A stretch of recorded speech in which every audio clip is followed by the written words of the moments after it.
Il est désormais possible de faire l'assemblage de PC, de tablettes et d'Android au Mali, plus précisément ici à Bamako.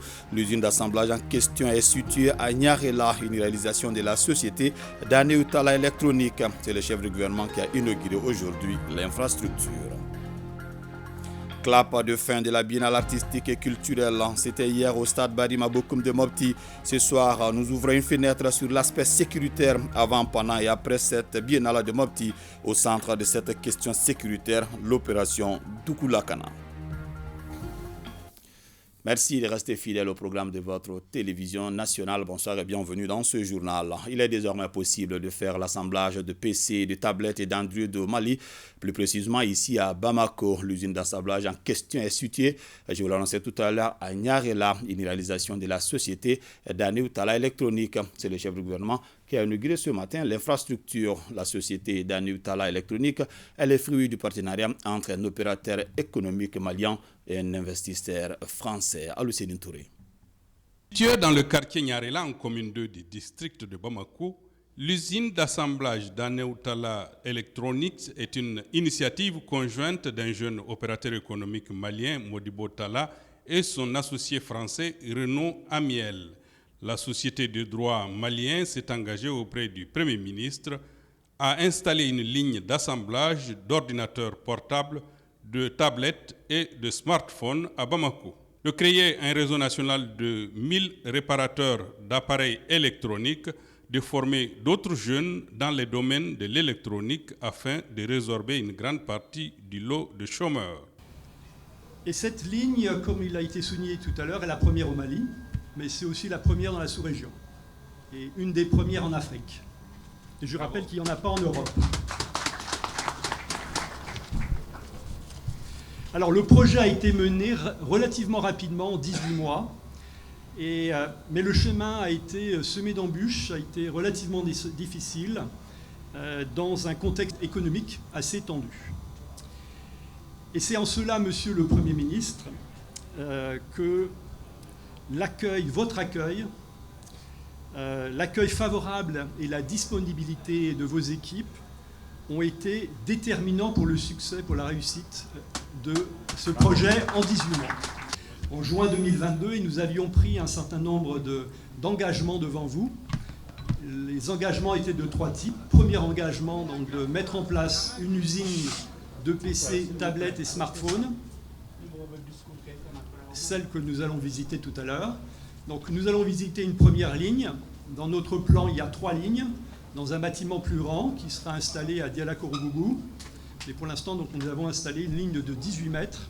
Le deuxième engagement était de mettre en place un réseau national de réparation-maintenance pour tous les produits électroniques et bien entendu les smartphones, les téléphones, les PC, les ordinateurs, et cela dans tout le pays, pas simplement à Bamako. Il faut que ça couvre tout le pays pour qu'on puisse garantir une réactivité de 24 heures dans tout le pays pour la réparation de ces produits électroniques. Troisième point, c'est l'appui au grand projet de digitalisation. Donc, l'engagement que nous avions pris était de mener à la création de 1300 emplois d'ici 2025. L'entreprise ne s'arrête pas en si bon chemin et compte mener d'autres projets au Mali. Perspective sur ce qui va se passer pour le CEDEX d'ici la fin de l'année. Donc nous démarrons une seconde formation qui est le diagnostic automobile numérique. Et au 4e trimestre, nous aurons donc 2 premières classes de 25 élèves, de 25 jeunes qui suivront cette formation. Et enfin, nous préparons, donc ça c'est un très gros projet de digitalisation, nous préparons pour la fin de l'année un projet de digitalisation des coopératives dans la filière carité. Et nous allons réaliser un premier pilote avec 2 unions de coopératives, à peu près 80 coopératives, 2800 membres, exclusivement des femmes, dans la région de Ségou. L'usine Daneutala Électronique vient à point nommé et s'inscrit parfaitement dans la politique nationale de formation et d'emploi, dira le Premier ministre, qui se félicite de l'initiative et du courage des investisseurs dans un contexte aussi difficile que celui du Mali. En plus de la création d'emplois, cette unité industrielle aura des retombées significatives sur les populations et l'économie nationale. En termes de paiement d'impôts, de droits et taxes, de paiement de cotisations sociales à l'INPS, de réduction de l'importation du matériel informatique et de sortie de devises à travers la production au Mali de 100 000 appareils informatiques et de téléphonie dès la première année et 500 000 à l'horizon 2025. La technologie de pointe utilisée dans cette usine permet d'affirmer, en tout cas c'est mon souhait, qu'elle est en parfaite adéquation avec la politique de développement industriel du Mali, qui encourage la création de nouvelles unités industrielles et l'utilisation des meilleures idées technologiques, techniques et méthodes en s'appuyant sur les actifs. Et c'est l'occasion d'inviter solennellement les responsables de la nouvelle entreprise à veiller au respect strict des textes en matière de protection des travailleurs et de l'environnement. Parce que souvent, en tout cas ça a été remarqué dans quelques cas, les entreprises s'installent, ce n'est pas forcément des étrangers, même des Maliens. Le côté environnemental et social est totalement oublié. On cherche l'intérêt et c'est tout. Or, le gouvernement doit veiller au respect de l'environnement, au respect des droits sociaux des citoyens, aux responsables de Dénoutala Électroniques qui ont crié à notre pays en cette période de sortie de crise à travers la réalisation de ce projet structurant. En d'autres temps, on dirait que le pays est instable, il y a la guerre, il n'y a pas la démocratie, ils n'ont pas fait les élections dont je viens de vous parler. Donc, attendons de voir. Eux, ils ont décidé de prendre le risque. Les amis, j'ai l'habitude de le dire, c'est comme des étoiles. On les voit dans l'obscurité. Aujourd'hui, certains pensent que tout est noir autour du Mali. Ceux qui viennent aujourd'hui à nos côtés nous aident à sortir de cette obscurité. Ce sont nos amis. Et nous avons l'obligation de les aider et de les appuyer. C'est pourquoi je donne cette instruction au gouvernement. Le chef du gouvernement a instruit aux ministres concernés par le projet d'assister les responsables du projet dans leurs différentes démarches. La Biennale artistique et culturelle Mopti 2023 a tenu toutes ses promesses. Après 10 jours de brassage de communion sur les sites d'hébergement dans les salles de spectacle à la région de Ségou, s'adjudent les trophées suivis des Bougouni et des Dioïla. Des prix spéciaux et individuels ont été décernés à des acteurs dans certaines disciplines. Omar Maïga.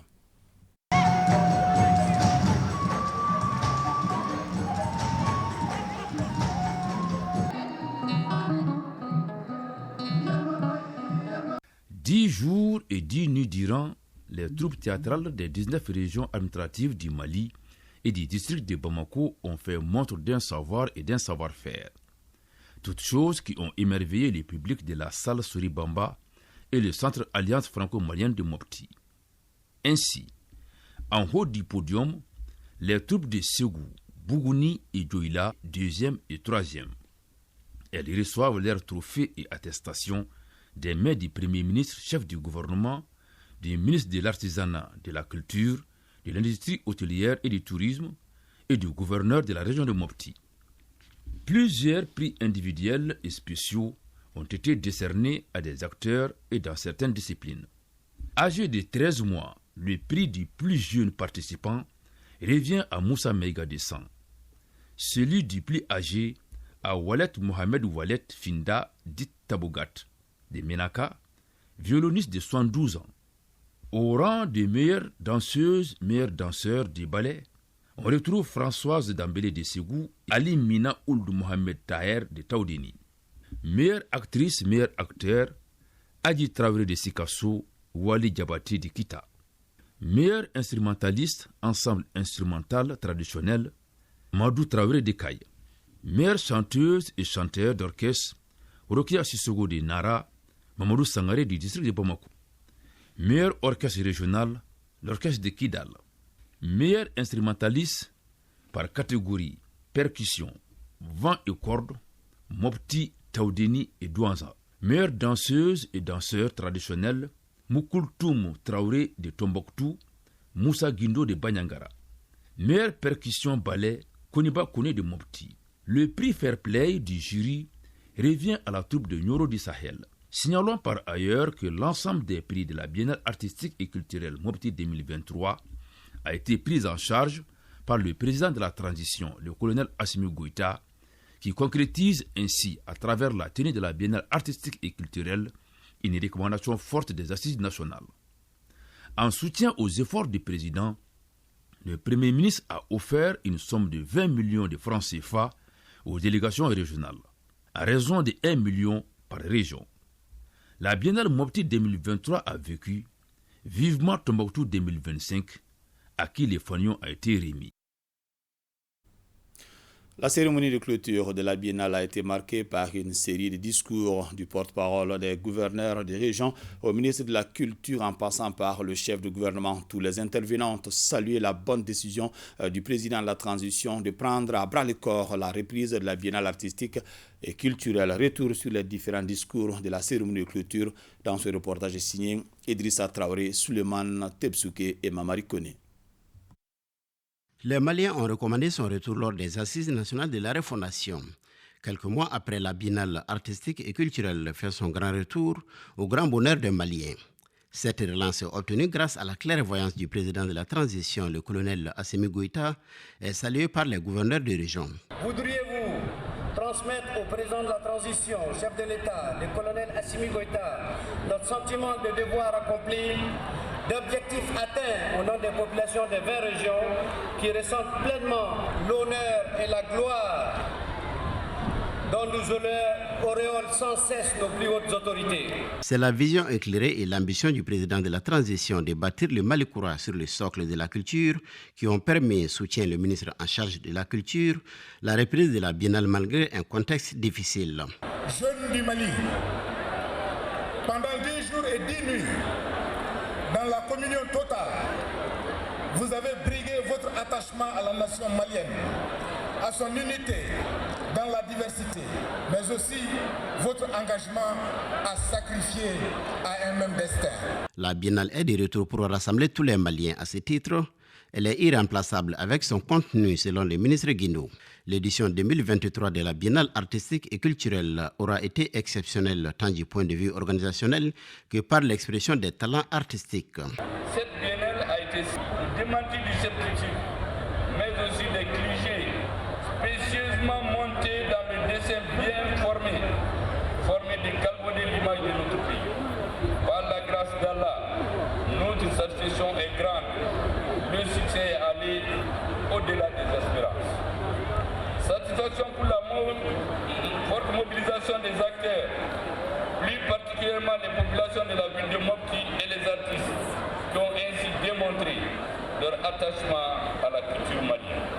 Le contexte sécuritaire et le délai de préparation de cette édition n'ont donc pas entamé l'engouement des populations de cette édition. Ces résultats ont été obtenus selon le chef du gouvernement grâce à l'immense contribution du colonel Assimi Goïta, chef de l'État. Il n'oublie pas le rôle joué par les médias maliens dans la vulgarisation de l'événement. Je voudrais particulièrement aussi remercier les agents de l'ORTEM qui font que l'ensemble du peuple malien aujourd'hui vibre à la fréquence de la Biennale. Je voudrais féliciter l'ensemble des hommes de la presse. Chapeau également aux commissions nationales et régionales d'organisation ainsi qu'aux femmes qui ont assuré la logistique transport. Une mention spéciale à nos vaillantes forces armées et de sécurité pour leur professionnalisme, parce que vous savez bien que nous ne taillerons jamais d'éloges pour elles et leurs vaillants intrépides ministres. Nous leur disons merci et bravo. Le challenge sécuritaire de la Biennale, qui était le plus imprévisible, a été magistralement relevé. Elles font la fierté de notre peuple aux forces armées de sécurité. Le chef du gouvernement a remis le fanion de la Biennale au gouverneur de la région de Tombouctou. Je vous donne rendez-vous à Tombouctou pour la prochaine édition. En marge de la cérémonie de clôture de la Biennale artistique et culturelle 2023, le chef du gouvernement a rendu une visite de cour croisée aux notabilités de Mopti au vestibule du chef de village. Occasion pour lui de les remercier pour le Yatriya. Au-delà de ces discours, à travers des réactions, nos reporters ont pu jauger le degré de satisfaction des populations sur place. Boubacar Sankari. C'est dans un stade de Barema Bokoum quasi plein que se sont déroulées les activités de la cérémonie de clôture de la Biennale artistique et culturelle Mopti 2023. Après 10 jours de compétition, Ségou remporte la première place, suivi de Bougouni et de Djoïla. Les récipiendaires se réjouissent naturellement de leurs prestations. Vraiment, je suis très content et très satisfait. Ceci dit, je dois remercier toutes les autres régions et le district de Bamako. Chaque région, n'est-ce pas, a mouillé le maillot. Chaque région a donné, n'est-ce pas, ce qu'elle a de meilleur chez elle. Nous félicitons surtout le premier Ségou et les autres régions pour cette biennale. C'est le Mali qui gagne et c'est l'essentiel pour moi. Et bon vent à tout le monde. Déjà, nous sommes sur le podium, c'est l'essentiel. Je suis satisfait à moitié parce que le travail que nous avons abattu, nous pensions avoir le premier prix. Mais si nous avons la troisième position, je pense que nous pouvons nous contenter de ça et nous préparer pour les autres éditions à venir. En tout cas, l'organisation était bonne et nous sommes satisfaits vraiment de tout ce qui s'est passé ici. Si la région de Mopti n'a remporté aucun prix, elle a tout de même relevé le défi de l'organisation. Mais nous pensons que c'est Mopti qui a plutôt gagné. Recevoir tous les Mali sur la base d'une organisation qui n'a pris que 3 mois. Voilà, pendant 10 jours, dans le contexte actuel où on parle d'insécurité, sans incident du tout. Et ça, c'est vraiment une grande victoire pour Mopti. La Biennale cette année, édition Mopti, a été d'une grande réussite. Et durant l'événement, aucun incident majeur n'a entaché le bon déroulement de l'édition. Et sur le plan économique, je pourrais dire sans risque de me tromper, que la région de Mopti a senti l'amélioration des revenus. Les gens disaient que la Biennale n'était pas du tout possible. Mais grâce à nos femmes et à nos autorités, aujourd'hui nous sommes là et c'est la fin et ça s'est très bien passé. Tout le monde est content. Pour l'organisation de la prochaine biennale, c'est la région de Tombouctou qui a été choisie pour l'abriter. Grand merci à toutes les autorités d'avoir fait confiance à Tombouctou. Nous en sommes très fiers. Tombouctou sera prêt. L'édition de Tombouctou sera une opportunité de paix, une opportunité de cohésion, une opportunité de renforcement de vivre ensemble et de développement pour la région de Tombouctou. Et tout le Mali est attendu à Tombouctou pour une grande fête inouïe. Plusieurs distinctions ont été décernées à des personnalités et à des acteurs culturels. Aussi, les Bozo et les Somono ont remis en guise de cadeau une pirogue à leur cousin Andogoli Guindo, ministre en charge de la culture. Mention spéciale aux pionniers qui ont fait preuve de citoyenneté tout au long de la biennale.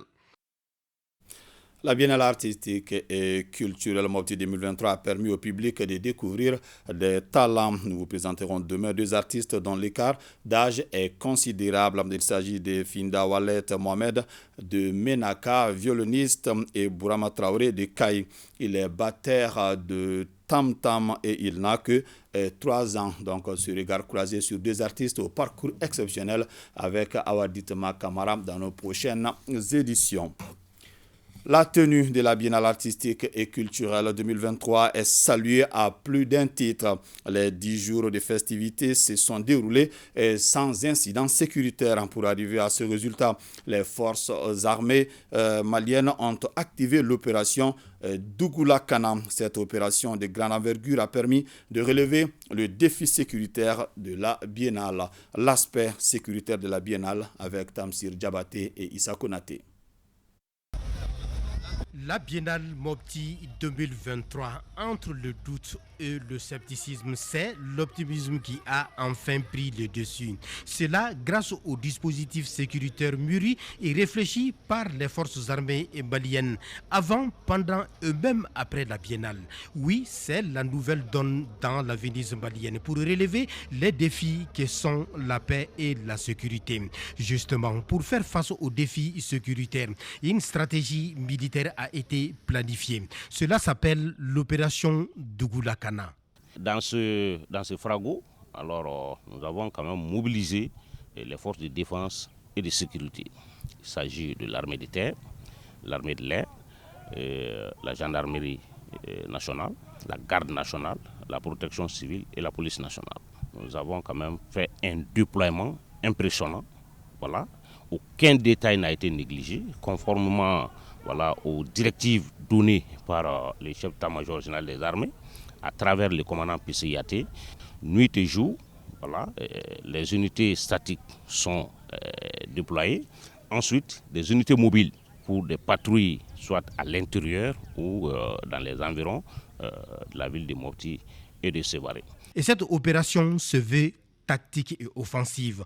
Pendant les périodes dites vulnérables comme la biennale artistique et culturelle qui a regroupé tout le Mali à Mopti pendant 2 semaines. Le déploiement est effectif depuis le point de départ jusqu'à arriver à Mopti. Et maintenant, arrivé à Mopti, le plan de Mopti est intégré dans ce plan global qui, eux, dans leur opération routinière de Dougou-Lakana, ont pris en compte toute la situation sécuritaire des troupes sur leurs sites d'hébergement, les sites de manifestation, les salles de théâtre. Et depuis le camp Amadoun Bokar Bari d'Ibalobon, le maître mot s'appelle la vigilance et la rigueur avant le déploiement des hommes sur le terrain. Il s'agit pour vous, premier échelon, à partir de Mopti, contrôler les différents nœuds routiers et filtrer les entrées au niveau de la ville de Mopti. Donc quant au deuxième échelon, il s'agit pour vous, en coordination avec les forces de sécurité au niveau de la salle Sori Bamba, donc de filtrer les entrées et puis de bloquer tous ceux qui vont tenter de forcer les entrées.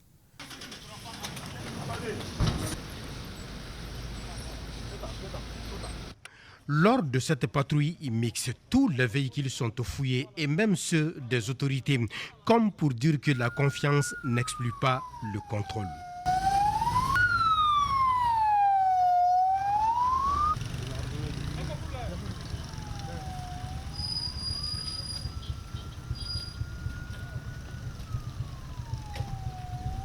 Et la nuit aura été longue pour ces hommes qui s'apprêtent à sortir pour un autre défi.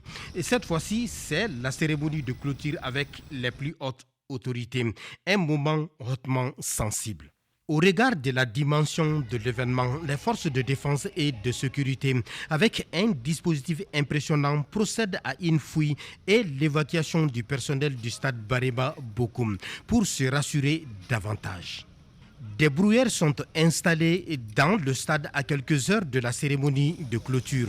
Une manière pour les forces de défense et de sécurité d'avoir le contrôle total de la situation.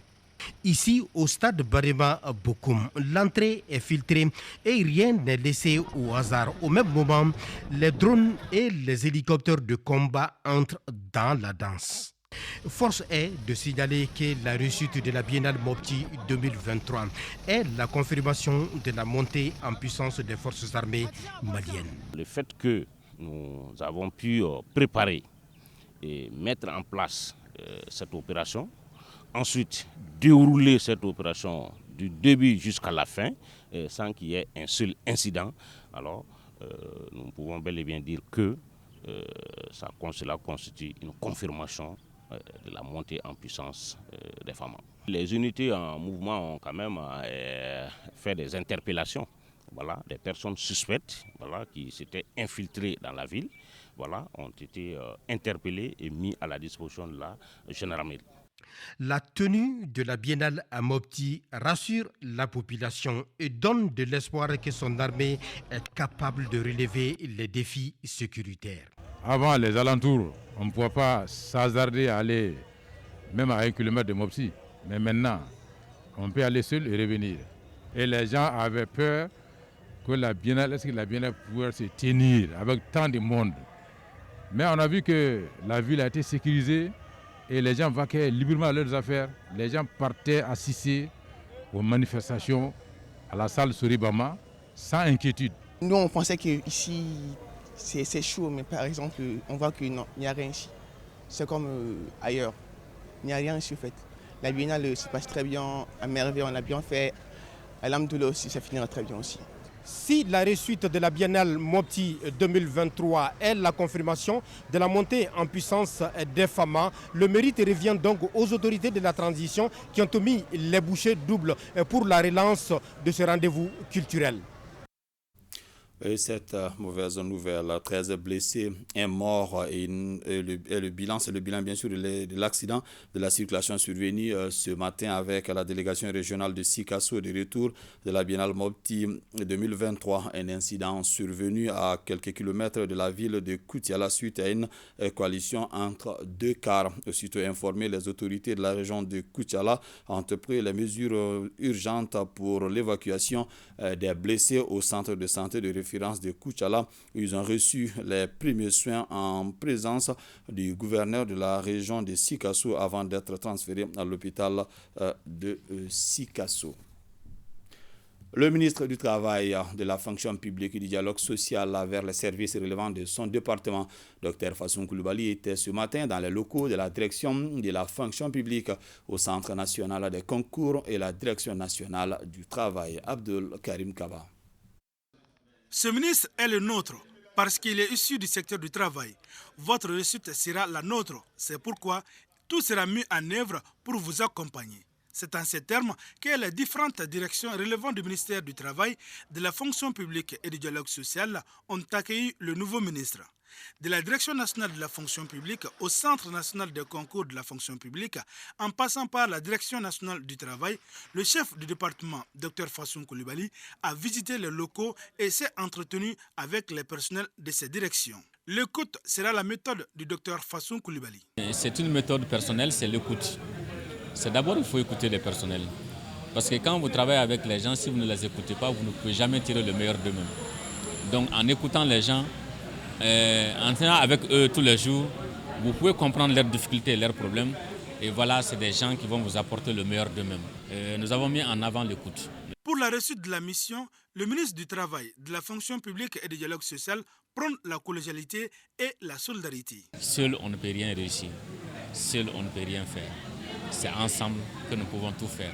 C'est ensemble que nous pouvons soulever des montagnes pour le bien-être du peuple malien. Partout où Dr Fassoum Koulibaly est passé, les échanges ont été directs et francs avec ses collaborateurs. Ces derniers ont rassuré le ministre de leur disponibilité pour un meilleur résultat. À présent, le compte rendu de la rencontre entre le nouveau ministre des Sports et le président des fédérations nationales sportives et le comité national olympique et sportif du Mali. La bonne marche des disciplines sportives est le but recherché. Sirakatou Sissé. Nommé le 1er juillet 2023 à la tête du département en charge des sports, le ministre Abdoul Kassim Ibrahim Fomba veut aller vite et très vite. En rencontrant les présidents des fédérations nationales sportives, le ministre Fomba tient à assurer la grande famille du sport. Les fédérations sont vraiment les premiers partenaires du département. Ils ont quand même un rôle extrêmement important et nous devons, dans ce cadre-là, travailler avec eux en étroite collaboration. Et c'est dans ce cadre-là, en premier, que j'ai voulu qu'ils soient là pour déjà leur signifier la bonne disposition du département à continuer à collaborer avec toutes les fédérations. La seconde chose, c'est attirer leur attention, que chacun de nous avons des responsabilités, que ce soit au niveau du département ou des fédérations. Et à un moment donné, il va falloir que, même si cela est fait, de renforcer davantage ces responsabilités-là par rapport aux décisions à prendre dans le cadre de l'organisation, dans le cadre de beaucoup d'aspects qui sont liés à nos équipes. Dans une famille, il se peut que certaines fassent des erreurs. Et lorsque ça arrive, il faut appliquer les textes de la famille. Le fait de les appliquer ne veut pas dire qu'on est contre forcément quelqu'un, mais il faut quand même qu'on les applique pour qu'on soit vraiment dans de bonnes dispositions de collaboration et dans le respect des textes. Les fédérations nationales sportives ont des missions et aussi des devoirs. Aujourd'hui, les plus hautes autorités ont mis comme priorité le travail, l'organisation, les bonnes conditions de nos athlètes. Mais cela veut dire aussi, de l'autre côté, que lorsqu'ils sortent au nom du pays et que nous devons tout faire pour les mettre dans les conditions, et nous allons tout faire pour les mettre dans les conditions, nous et également la fédération va jouer son rôle parce qu'ils ont aussi un rôle à jouer, ils doivent assumer ce rôle-là. Ça veut dire que ces jeunes qui sortent, ils ne sortent plus comme un individu, ils sortent avec l'image du pays. les différents présidents de l'avis général ont exposé des doléances. Le ministre Abdul Kassim Ibrahim Fomba dit prendre bonne note. C'est dans une convivialité que s'est achevée cette prise de contact entre le tout nouveau ministre en charge des sports et l'ensemble des présidents de fédérations. Les acteurs en microfinance se familiarisent avec les techniques adaptées au contexte actuel. L'objectif de cette formation est de minimiser les risques liés à l'exercice de leur travail. Une initiative de l'association professionnelle des systèmes financiers décentralisés en collaboration avec le département de l'industrie et du commerce. Boubacar Kanouté. Les acteurs de la microfinance à l'école des nouvelles technologies pour mieux servir leur clientèle avec professionnalisme. Cette présente formation de 2 jours vise à mieux outiller ces professionnels dans un monde où l'outil informatique est incontournable. La formation s'articule autour du thème sécurité informatique et gestion du parc informatique dans le système financier décentralisé. La microfinance contribue au renforcement de la résilience des communautés à travers l'octroi des crédits. Le dynamisme des systèmes, la compétitivité et le besoin continu de modernisation et de rénovation incitent les entreprises à suivre le développement technologique qui offre plus de possibilités et de solutions. Les systèmes financiers décentralisés ne sont pas en reste et ils se doivent d'être à jour. La sécurité des systèmes d'information est un défi énorme en ces temps où la criminalité est devenue monnaie courante. La sécurité des systèmes d'information comporte des enjeux considérables avec l'évolution du temps, qui concernent en premier lieu la protection de notre vie privée, celle des activités économiques de notre pays, de ses infrastructures critiques ou encore même de sa souveraineté. Ces enjeux ont commencé à être perçus depuis déjà un certain temps. Cette session de formation est organisée par l'Association professionnelle des systèmes financiers décentralisés en vue de relever les défis de l'inclusion financière dans notre pays. 20 pour 20, la plus haute distinction africaine internationale décernée à Madame Doumbouya Mama Koité, Amazone de la promotion de la protection et la protection de l'égalité des genres au Mali. C'était le 11 juillet dernier au Kenya lors du 20e anniversaire du protocole de Maputo organisé par la coalition du mouvement de solidarité pour les droits des femmes africaines. Mama Koité devient ainsi la seule francophone à recevoir ce prestigieux prix attribué à ce jour qu'à 20 femmes à travers l'Afrique, une distinction qui témoigne son engagement et son abnégation dans la vulgarisation et la sensibilisation de cet instrument juridique adopté bien sûr par la conférence des chefs d'État et de gouvernement au Mozambique en juillet 2003. 23 associations et mouvements regroupés au sein du Front des forces pour le changement et l'émergence ont procédé au lancement des activités du projet Force Faso Benko. La rencontre a été marquée par des signatures de conventions de volontariat. Mohamed Kantao. Investissement, capital humain et développement durable sont les 3 axes sur lesquels repose le Front des forces pour le changement et l'émergence Force Faso Benko. Un front qui œuvre pour l'épanouissement à travers le commerce, l'économie, l'entrepreneuriat, la culture et l'élevage. Ce qui justifie la présence des centaines de personnes à cette rencontre inaugurale du projet Changeons le Mali par nous-mêmes. Un projet composé de milliers de volontaires à travers 23 associations et mouvements. N'est-il pas temps de retrouver ce peuple que nous étions, de redéfinir un but et de retrouver une foi pour relever les défis qui s'imposent à nous?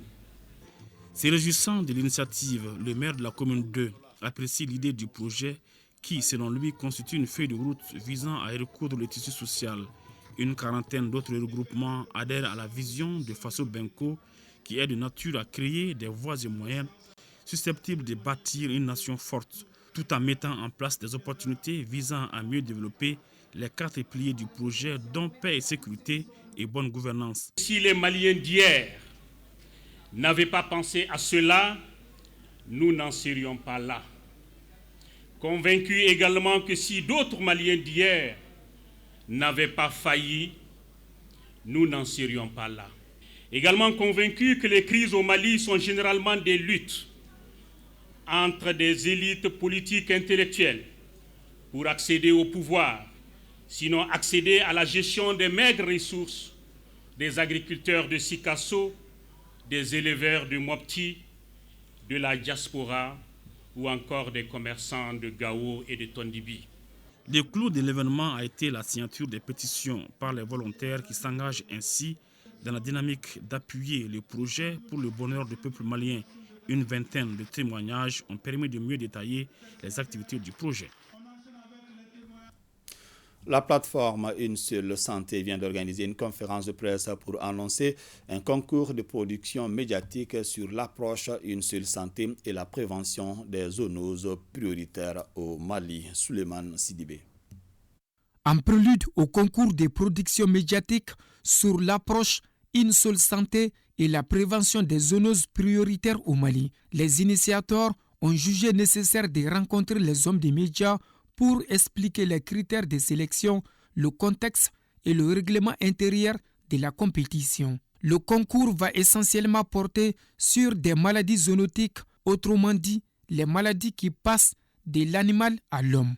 L'objectif est de contribuer à la prévention de ces maladies ainsi qu'à la préparation et la riposte à travers une communication des risques efficace par les acteurs de médias du Mali. Les journalistes sont en contact permanent avec les populations.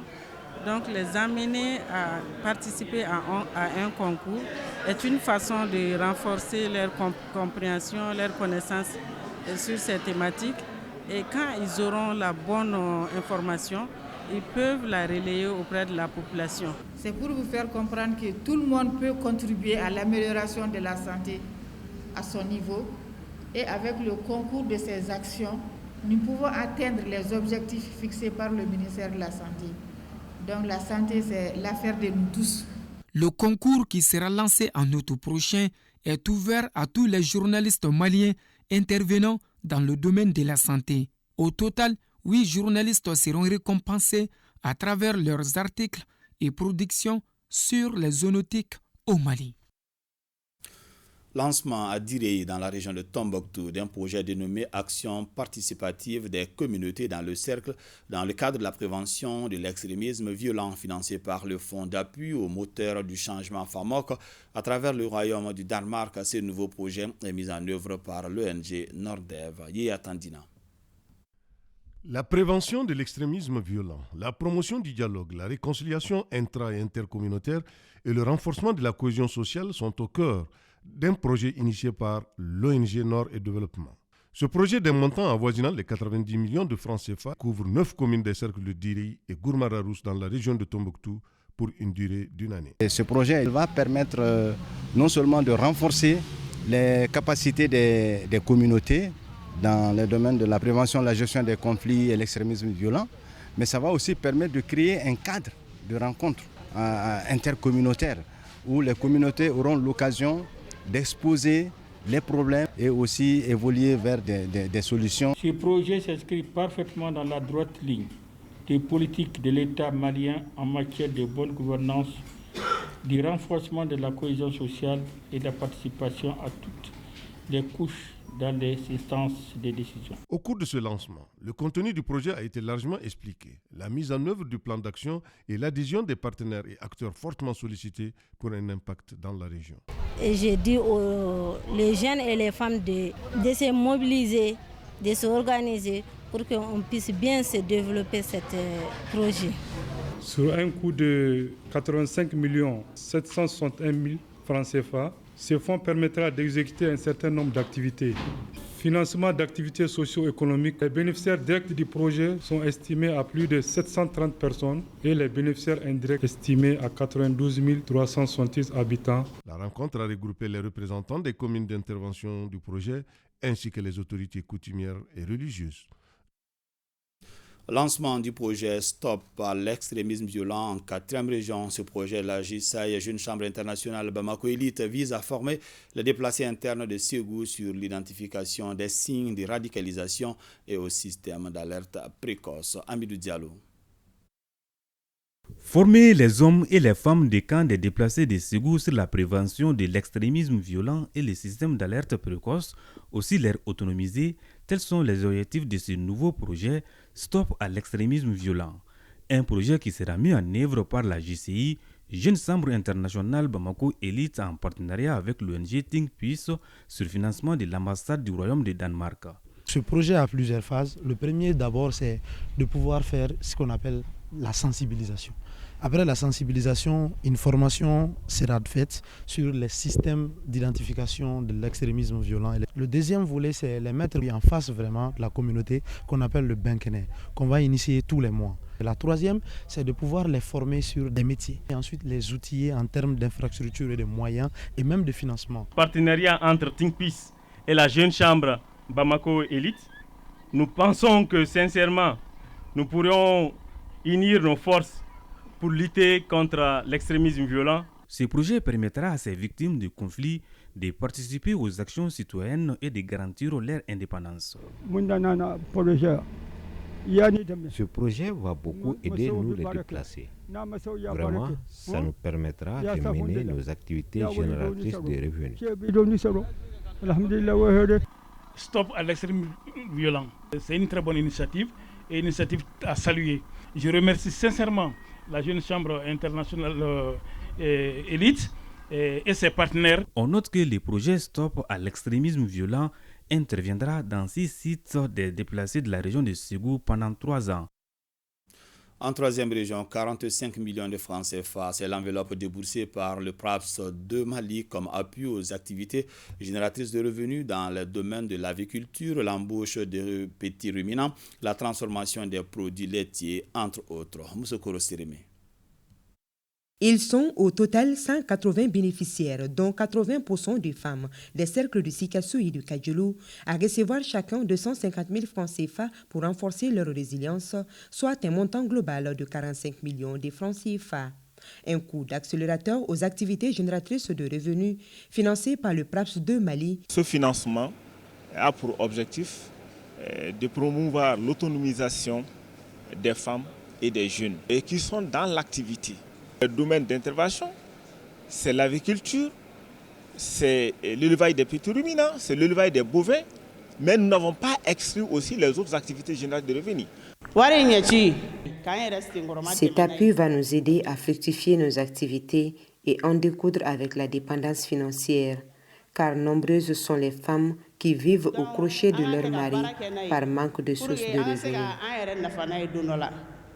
Les bénéficiaires de cette deuxième phase du PRAPS au Mali ont été sélectionnés par un comité régional composé du Conseil régional du Sikasso, de la Chambre régionale d'agriculture, de la Direction régionale des productions et des industries animales et des responsables des organisations professionnelles des filières d'élevage. Le PRAPS 2 Mali est la deuxième phase du projet financé par la Banque mondiale et le gouvernement du Mali dont la mise en œuvre a démarré en janvier 2002 pour une période de 6 ans. C'est le lieu donc, pour moi, de féliciter les heureux bénéficiaires. Cette remise du financement aux activités génératrices de revenus s'inscrit dans le cadre de la composante 4 du PRAPS de Mali, amélioration de l'inclusion sociale et économique des femmes et des jeunes. Le projet cible à terme 5 350 000 bénéficiaires directs et leurs familles. Ainsi prend fin cette édition. Merci de l'avoir suivi. Que le bon Dieu assiste notre pays.